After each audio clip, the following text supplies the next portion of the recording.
সুপ্রিয় দর্শক আসসালামু আলাইকুম। আমার কুকিং চ্যানেলে স্বাগতম সবাইকে। আজ আমি আপনাদের সাথে শেয়ার করব হচ্ছে ধনিয়া চিতই পিঠা রেসিপি। এই চিতই পিঠাটা খেতে একটু ঝাল ঝাল হয়, খেতে কিন্তু খুবই মজা লাগে আর দেখতেও কিন্তু খুবই লোভনীয়। আপনাদের সবার কাছে অনুরোধ থাকবে আসছে শীতে এইভাবে ধনিয়া আর কাঁচামরিচ দিয়ে ধনিয়া চিতইটা একবার হলেও বানিয়ে দেখবেন ফ্যামিলির ছোট বড় সবাই কিন্তু খুবই পছন্দ করবে। শীতের সিজনে নানান রকম পিঠা পুলির উৎসব চলতে থাকে। নানান ধরনের পিঠা এই শীতকালে সবার ঘরে ঘরেই তৈরি হয়। আমিও নানান রকমভাবে শীতের পিঠাগুলো তৈরি করে থাকি। তার মধ্যে একটা হচ্ছে ধনিয়া চিতই পিঠা। তো ভিউয়ার্স, চলুন দেখে নেওয়া যায় কীভাবে আমরা এই ধনিয়া চিতই পিঠাটা তৈরি করব। সেজন্য আমি এখানে নিয়ে নিয়েছি একটা মিক্সিং বোল। মিক্সিং বোলে আমি দিয়ে দিয়েছি 3 বাটি পরিমাণ শুকনো চাউলের গুঁড়া।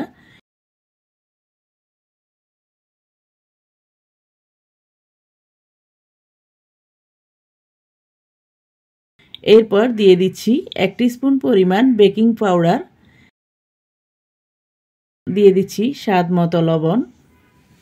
এরপর আমি সবগুলো শুকনো উপকরণ ভালো করে মিক্স করে নেব।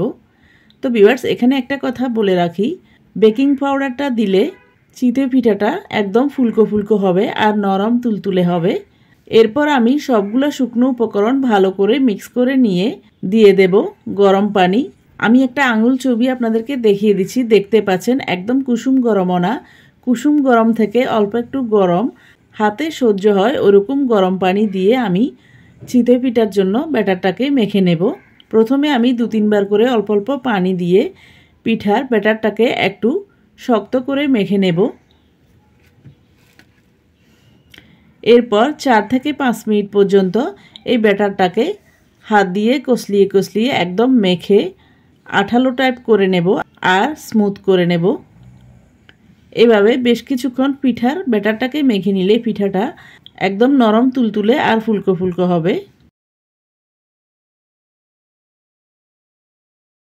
তো ভিউয়ার্স, দেখতে পাচ্ছেন আমি 4 থেকে 5 মিনিট পর্যন্ত এই ব্যাটারটাকে ভালো করে মেখে নিয়েছি।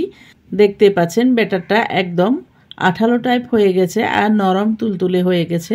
এ পর্যায়ে আমি দিয়ে দেব 2টো ডিম। এখানে আপনারা ডিমটা না দিতে চাইলে স্কিপ করতে পারেন। আমি ডিমটা দিচ্ছি কারণ এই ডিমটা দিলে চিতই পিঠাটা খাওয়ার সময় মুখে আলাদা একটা স্বাদ পাওয়া যায়। এখানে যেহেতু বেকিং পাউডার দেওয়া হয়েছে, ডিমটা না দিলেও হবে। তবে আমাদের গ্রামের বাড়িতে চিতই পিঠা হোক খোলা পিঠা হোক ডিম দিয়েই তৈরি করে, এজন্য আমি গ্রাম্য পদ্ধতিতে ডিম দিয়ে চিতই পিঠাটা তৈরি করছি। এরপর আমি ডিমটা দিয়েও আরও 1 থেকে 2 মিনিট পর্যন্ত ভালো করে মেখে নেব আর ভালো করে ফেটিয়ে নেব।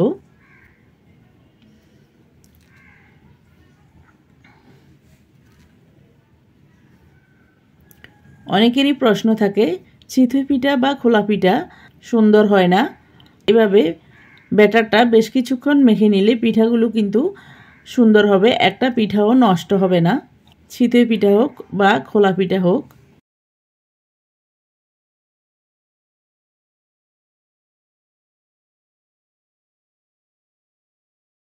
তো ভিউয়ার্স, দেখতে পাচ্ছেন ব্যাটারটাকে আমি আরও 1 থেকে 2 মিনিট পর্যন্ত মেখে নিয়েছি। এরপর আমি 2 থেকে 3 টেবিল স্পুন পরিমাণ পানি দিয়ে ব্যাটারটাকে আরও একটু পাতলা করে নেব। চিতই পিঠার ব্যাটারটা একদম ঘন হবে না, একদম পাতলাও হবে না, মাঝামাঝি টাইপের হবে।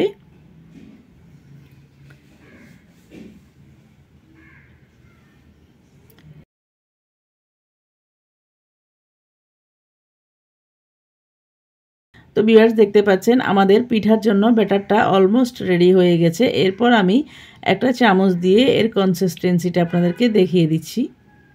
দেখতে পাচ্ছেন কতটুকু ঘন হয়েছে আর কতটুকু পাতলা হয়েছে। এরপর এই ব্যাটারটাকে আমি 10 থেকে 15 মিনিট পর্যন্ত রেস্টে রেখে দেব। ফিরে আসলাম 10 থেকে 15 মিনিট পর। এরপর আমি এখানে দিয়ে দেব 1 কাপ পরিমাণ ধনেপাতা কুচি, দিয়ে দেব হাফ কাপ পরিমাণ কাঁচামরিচ কুচি। এরপর আমি এই দুটো উপকরণ ভালো করে নেড়ে ছেড়ে মিক্স করে নেব।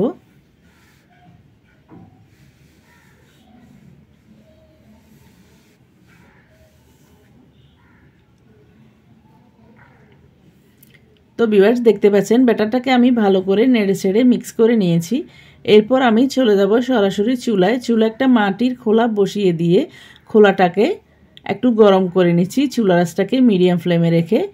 আর গরম খোলাটা আমি একটু টিস্যু দিয়ে মুছে নিচ্ছি। দেখতে পাচ্ছেন টিস্যু দিয়ে মোছার ফলে খোলা থেকে ময়লাগুলো কিভাবে উঠে আসছে।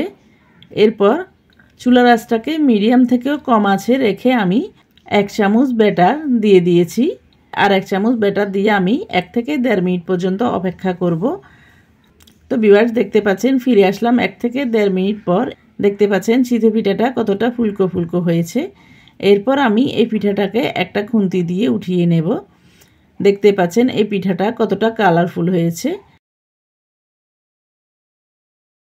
এরপর আমি আরও 1 চামচ ব্যাটার দিয়ে আরও 1 থেকে 1.5 মিনিট পর্যন্ত অপেক্ষা করব। চুলার আঁচটাকে মিডিয়াম থেকেও কম আঁচে রেখে, প্রথমে ব্যাটারটা দেওয়ার পরে চুলার আঁচটাকে মিডিয়াম থেকেও কম আঁচে রেখে আমি 4-5 সেকেন্ডের মতো অপেক্ষা করে চুলার আঁচটাকে আরও একটু কমিয়ে দেব, না হলে কিন্তু পিঠার নিচের অংশটা পুড়ে যাবে। দেখতে পাচ্ছেন আমি আরও একটা ধনিয়া চিতই বানিয়ে নিয়েছি। ঠিক এই নিয়মে আমি বাকি চিতই পিঠাগুলোকেও বানিয়ে নেব।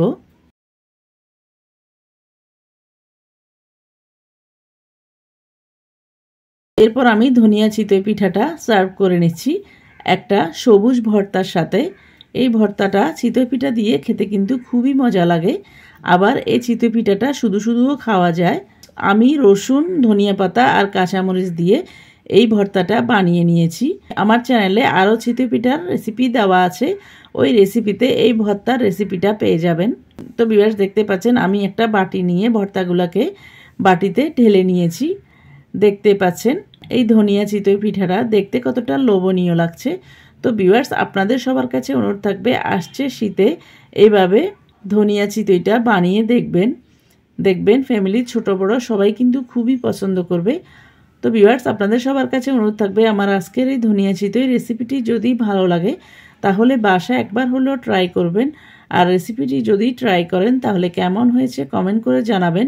আর নতুন কোনো পিঠা রেসিপি পেতে চাইলে আমার চ্যানেলে কমেন্ট বক্সে কমেন্ট করে জানাবেন, আমি আপনাদের সাথে অবশ্যই শেয়ার করার চেষ্টা করব। তো ভিউয়ার্স আবারও আমার রেসিপিটি ট্রাই করার অনুরোধ জানিয়ে আমার চ্যানেলকে লাইক, কমেন্ট, শেয়ার ও সাবস্ক্রাইব করার অনুরোধ জানিয়ে আজকের মতো এখানে বিদায় নিচ্ছি। আবার দেখা হবে নতুন কোনো ভিডিওতে নতুন কোনো রেসিপি নিয়ে। সে পর্যন্ত সবাইকে আসসালামু আলাইকুম, আল্লাহ হাফেজ।